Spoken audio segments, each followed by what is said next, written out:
kuja madhabahuni katika maombi, tunaleta sifa.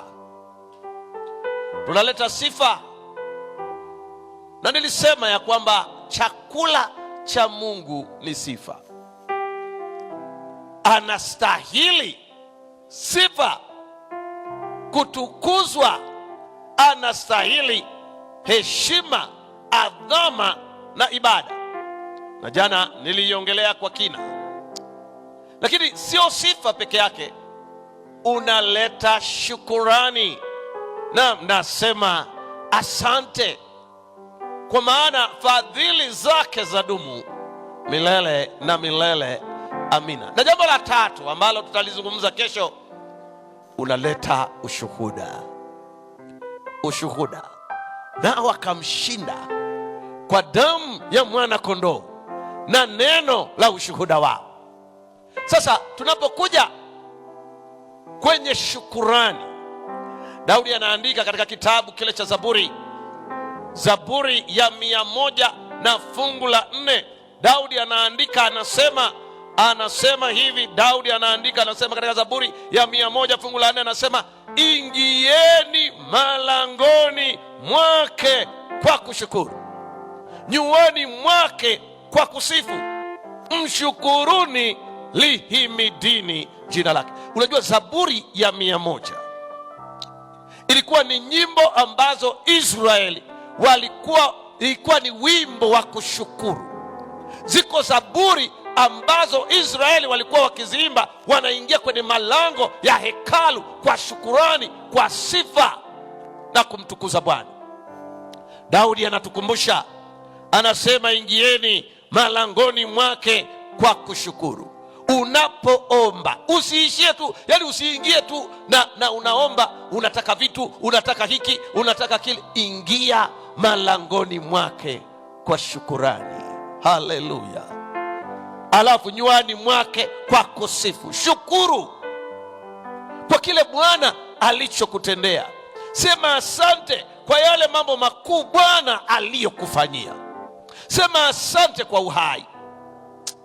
Kisa kinazungumza cha mtoto wa mchungaji, na si kisa kwa sababu nilikuwepo.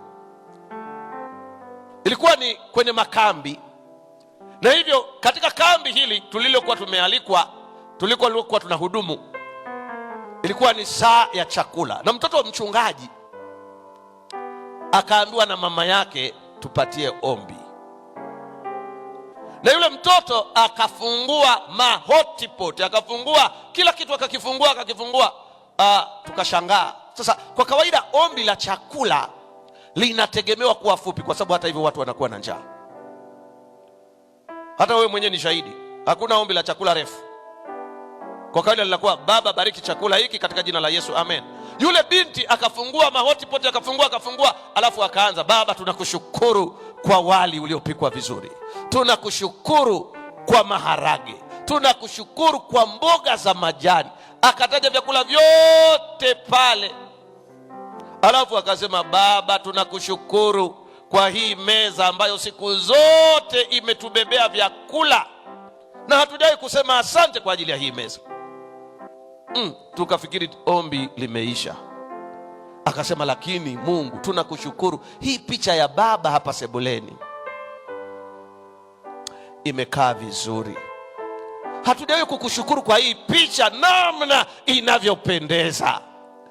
Baba asante. Nikafikiri amemaliza. Akasema, Baba tunakushukuru kwa hii TV yetu. Sasa ombi likaendelea, nikashawishika, usinihukumu, nikashawishika kufungua macho.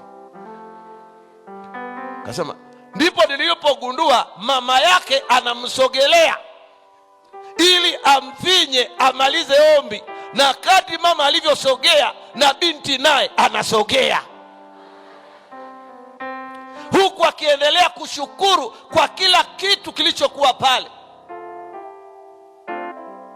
Mwisho basi akasema amina, lakini binti alishukuru kwa kila kitu alichokiona.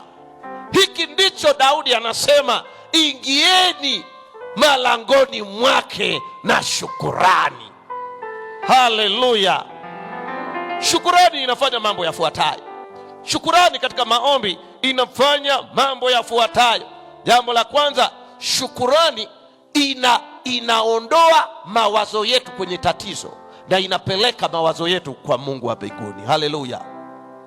Shukurani inafanya jambo la pili. Shukurani inaualika uwepo wa Bwana uwe katikati yetu. Shukurani inafanya jambo la tatu. Shukurani inajenga imani dhidi ya majaribu mazito. Lakini jambo la nne, utashangaa kujua hii, shukurani inazidisha mibaraka ya Mungu. Shukurani ina multiply God's blessings. Shukurani inazidisha, sio kuongeza. Shukurani inazidisha mibaraka. Yesu aliposhika ile mikate na wale samaki katika lile kusanyiko la watu 5,000, Biblia inasema akainua ile mikate na akainua na wale samaki, akashukuru. Aliposhukuru, mikate ikaongezeka, samaki wakaongezeka, na watu 5,000 wakala wakasaza. Rafiki, ingia malangoni na uje kwenye madhabahu na moyo wa kushukuru. Leo tunaombea wazee, watu wazima. Hata wewe mwenyewe ukijihisi ni mzee, ukijiangalia kwenye kioo ni mzee. Sitaki kusema kama Pastor Bihene kwamba unaoga ndoo nzima, robo 3 ya maji yanabakia mwilini. Mimi nimeita wazee. Na unajua wazee, si uje hapa. Njoo hapa leo tunaombea wazee. Karibuni wazee. Leo tunaombea wazee. Taifa lisilo na wazee ni taifa lisilo na kumbukumbu. Wazee ni hazina. Wazee. Ng'ombe, endelea kumtukuza Bwana wakati wazee wanakuja. Nitaimba sifa zako mbele ya watu wote. Nitaimba sifa zako mbele ya watu wote, kwa maana fadhili zako za dunia. Naomba tuwapishe wazee, tuwatafutie wazee nafasi haraka. Tafadhali wazee. Nitaimba sifa zako mbele ya watu wote.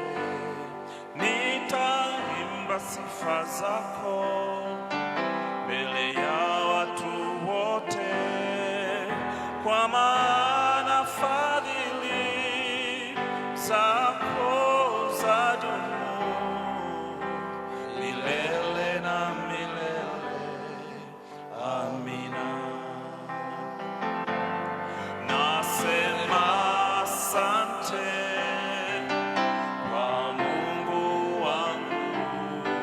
Nasema asante kwa wema wako, kwa maana fadhili zako zadumu milele na milele. Amina. Jamani, Bwana Yesu asifiwe. Yuko bibi mmoja na mkongojo pale, ningemwomba aje hapa simame na mimi hapa. Hizi dakika nafikiri zinanitosha. Embu kuna bibi anakuja na mfimbo. Ahadi ya Mungu leo katika kurejea madhabahuni, Zaburi ya 50 fungu la 15, anasema uniite siku ya taabu, nitakuokoa nawe utanitukuza. Bwana Yesu asifiwe sana. Hebu mje hapa ninyi wabibi hapa, ninataka niwaombee ninapoombea hawa wazee. Jamani, Bwana Yesu asifiwe. Jamani, Bwana Yesu asifiwe. Jamani, Bwana asifiwe. Hawa bibi, hebu bibi simama namna hii. Mnaona kuna babu yuko hapa. Jamani, si tuseme amina kwa hawa wazee. Jamani, tuseme amina kwa ajili ya hawa wazee. Hawa wazee wanawakilisha maelfu na mamilioni ya wazee walioko kule kwenye vituo. Wazee nao pia wanamhitaji Yesu. Wazee nao pia wanamhitaji Mwokozi. Wazee nao wanahitaji kubatizwa. Haleluya! Wazee, Mungu awape maisha marefu. Tuombe. Baba yetu na Mungu wetu, katika viunga na viwanja hivi vya kituo kikuu hapa Njombe, leo tunasimama na wazee, watu ambao mikononi mwao wamepita vizazi na vizazi. Bwana, tunakushukuru kwa hawa wazee. Bwana, tunasema asante kwa ajili yao. Wameishi miaka mingi na wameona mengi. Bwana, hata katika umri wao wa utu uzima, nguvu zao zisipungue. Hata katika umri wao ulioendelea sana, Bwana, nguvu zao za kimwili zinavyopungua, Bwana, nguvu zao za kiroho ziwe imara na imara. Bwana, waondolee magonjwa ya uzeeni. Waondolee misongo ya uzeeni. Bwana, wapatie watu watakao walea vema, watu watakao wabariki, watu watakao waelekeza na kuwabeba nguvu zao zinapokwisha. Zaidi sana wazee wawa wape tumaini lenye baraka, tumaini la kuja kwako. Tunatambua unarudi hivi karibuni, na utakaporudi wazee watarukaruka kama ndama. Tunatazamia siku hii. Endelea kuwabariki, bariki uzao wao, bariki watoto wao, waishi miaka ya kuona wajukuu na vitukuu na vilembwe na vilembwekeza. Bwana, watengenezee maisha yaliyo bora. Tunakumbuka pia wenye mahitaji mbalimbali katika mikutano hii. Bwana, neema yako na baraka zako zikaandamane na watoto wako. Wale wenye changamoto ukawainue, wagonjwa ukawaponye kwa namna ya kipekee. Yesu, tunakumbuka familia ya mzee Richard, baba na familia ile ya mwinjilisti wetu. Bwana, ukawape neema na faraja kubwa. Kawafunike na upendo na utukufu wako. Ushindi wako katika kipindi hiki kigumu, Bwana, usije ukawapungukia. Wanenee Bwana na ukawatendee mema, na tumaini lenye baraka liwe sehemu ya maisha yao. Neema yako iwe nasi tangu sasa na vipindi vingine, katika jina la Kristo Yesu, amen. Bwana awabariki sana. Wazee, mnaweza kurudi. Wapendwa mnaotufuatilia kutoka katika vituo vyetu, usibanduke kituoni. Mchungaji Baraka Sadoki Butoke anakuja na tumaini lenye baraka. Endelea kusubiri, mchungaji anakuja.